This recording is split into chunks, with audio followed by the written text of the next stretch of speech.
सुप्रभात बच्चों। आज हम 8वीं कक्षा का शुभारंभ प्रतिभा पुस्तक की पहली कविता से कर रहे हैं। कविता या काव्य या पद्य साहित्य की एक विधा है। इसका शाब्दिक अर्थ है काव्यात्मक रचना या कवि की रसयुक्त कृति। कविता के शब्दों तथा भावों से पाठक या श्रोता दोनों को एक विशेष रसानुभूति होती है। इसलिए इसका सस्वर तथा लयबद्ध गान किया जाता है।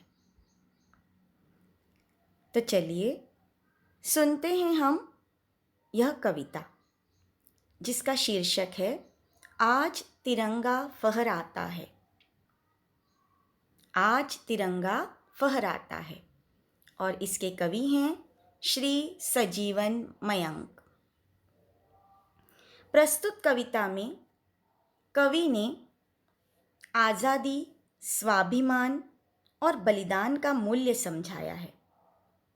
यह कविता वीर रस से संबंधित है। आप यहाँ स्क्रीन पर यह कविता देख सकते हैं।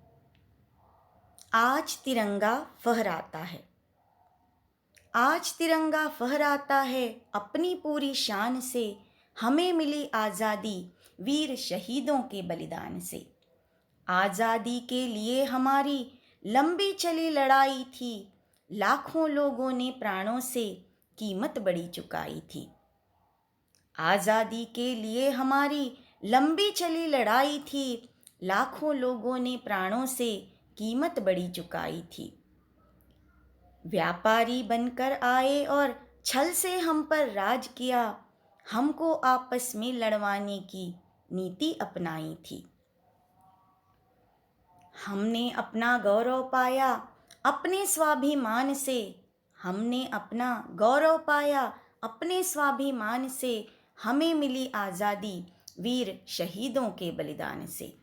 गांधी तिलक सुभाष जवाहर, गांधी तिलक सुभाष जवाहर का प्यारा यह देश है, जियो और जीने दो का सबको देता यह संदेश है।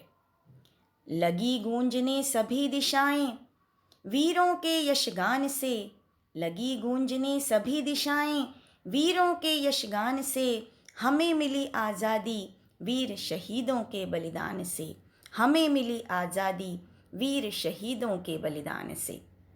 हमें हमारी मातृभूमि से इतना मिला दुलार है, उसके आंचल की छैया से छोटा ये संसार है। हमें हमारी मातृभूमि से इतना मिला दुलार है, उसके आंचल की छैया से छोटा ये संसार है। हम न कभी हिंसा के आगे अपना शीश झुकाएंगे, सच पूछो तो पूरा विश्व हमारा ही परिवार है। विश्व शांति की चली हवाएं अपने हिंदुस्तान से, विश्व शांति की चली हवाएं अपने हिंदुस्तान से, हमें मिली आज़ादी वीर शहीदों के बलिदान से, हमें मिली आज़ादी वीर शहीदों के बलिदान से, हमें मिली आज़ादी वीर शहीदों के बलिदान से।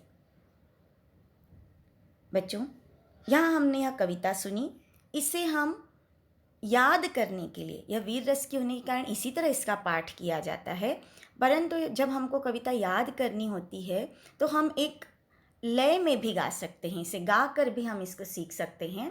मैं आपको एक पैरा इसका गा कर सुनाती हूँ तो आपको जल्दी याद होगी। एक रिदम होती है तो हमें बहुत जल्दी याद होता है। आप इस तरह से भी इसको गा सकते हैं। आज तिरंगा फहराता है अपनी पूरी शान से, हमें मिली आज़ादी वीर शहीदों के बलिदान से। आज़ादी के लिए हमारी लंबी चली लड़ाई थी, लाखों लोगों ने प्राणों से कीमत बड़ी चुकाई थी।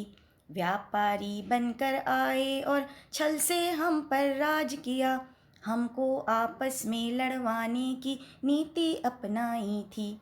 हमने अपना गौरव पाया अपने स्वाभिमान से, हमें मिली आज़ादी वीर शहीदों के बलिदान से।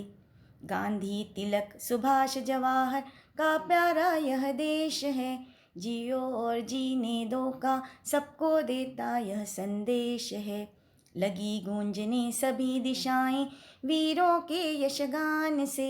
हमें मिली आज़ादी वीर शहीदों के बलिदान से। हमें मिली आज़ादी वीर शहीदों के बलिदान से।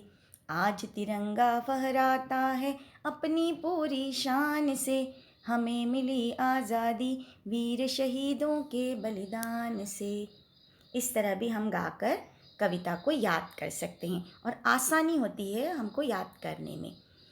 अब हम यहाँ पर आपको शब्दार्थ से भी परिचित करवा रहे हैं। यहाँ आप देखिए, मैं आपको शब्दार्थ दिखा रही हूँ स्क्रीन पर। इसी तरह हमको कॉपी में भी लिखना है, कॉलम बनाकर अच्छी तरह से एक लाइन छोड़कर व्यवस्थित कार्य करना है। जैसे हमने लिखा है पहला शब्द शान और उसका अर्थ लिखा है वैभव। छल, धोखा या कपट, स्वाभिमान, आत्मसम्मान, यशगान, महिमा का वर्णन करना, राज यानी शासन या हुकूमत, गौरव, सम्मान, दुलार, स्नेहपूर्ण व्यवहार, नीति, व्यवहार करने का तरीका, बलिदान, कुर्बानी, शहीद, अपने देश के लिए मर मिटने वाला, और आखिरी शब्द हमने लिया है हिंसा, चोट या हानि पहुंचाना। तो बेटा आपने यहाँ पर शब्दार्थ भी देखे, हमने शब्दार्थ भी यहाँ पर आपको समझाएं किस तरह से कॉपी में व्यवस्थित सुंदर अक्षरों में कार्य करना है। अब हम आपको इसका भावार्थ या सारांश भी बता रहे हैं। कविता का मूल भाव क्या है, केंद्रीय भाव क्या है, यह भी हम आपको यहाँ पर सारांश के रूप में दिखा रहे हैं, जो मैं आपको समझा भी रही हूँ कविता के माध्यम से। बच्चों, प्रस्तुत कविता में हमारा राष्ट्रध्वज, भारत का राष्ट्रध्वज, तिरंगा के आन बान शान की बात कही गई है, उसके बारे में बताया गया है। हमारा राष्ट्रीय ध्वज तिरंगा पूरी शान से फहरा रहा है। जिस आज़ादी की खुली हवा में हम सांस ले रहे हैं, वह हमें वीर शहीदों के बलिदान के बाद मिली है। अंग्रेज जब व्यापारी बनकर भारत आए, तब उन्होंने देशवासियों को आपस में लड़वाया। फूट डालो और शासन करो की उन्होंने नीति अपनाई। हमारे देशभक्त, वीर, क्रांतिकारी और महापुरुष अंग्रेजों की इस कूटनीति को समझ गए और देश को उनके चंगुल से आज़ाद कराने में जुट गए। इन स्वतंत्रता सेनानियों ने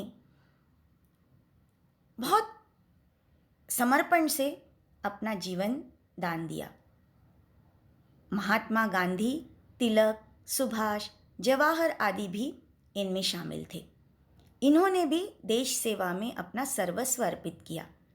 गांधी जी ने अहिंसा के पथ पर चलने का और विश्व शांति का संदेश दिया। अतः हमें उन महापुरुषों के त्याग को हमेशा याद रखना चाहिए और अपने राष्ट्र और राष्ट्रध्वज का सम्मान करना चाहिए। प्यारे बच्चों, यह तो कविता का मूल भाव है, परंतु उस समय भी संकट की घड़ी में हमारे देशवासियों ने भारत की आज़ादी के लिए एकजुट होकर जंग लड़ी और विजय पाई। और आज परिस्थितियां भिन्न हैं, परंतु आज भी पूरा विश्व और हमारा देश भारत एक अदृश्य शत्रु से जंग लड़ रहा है, और वह है कोरोना विषाणु। उसके संक्रमण से बचाव के लिए हमारे डॉक्टर्स, स्वास्थ्यकर्मी, स्वच्छताकर्मी, पुलिस, प्रशासन योद्धा बनकर जंग लड़ रहे हैं। ऐसे में हमारा क्या कर्तव्य है?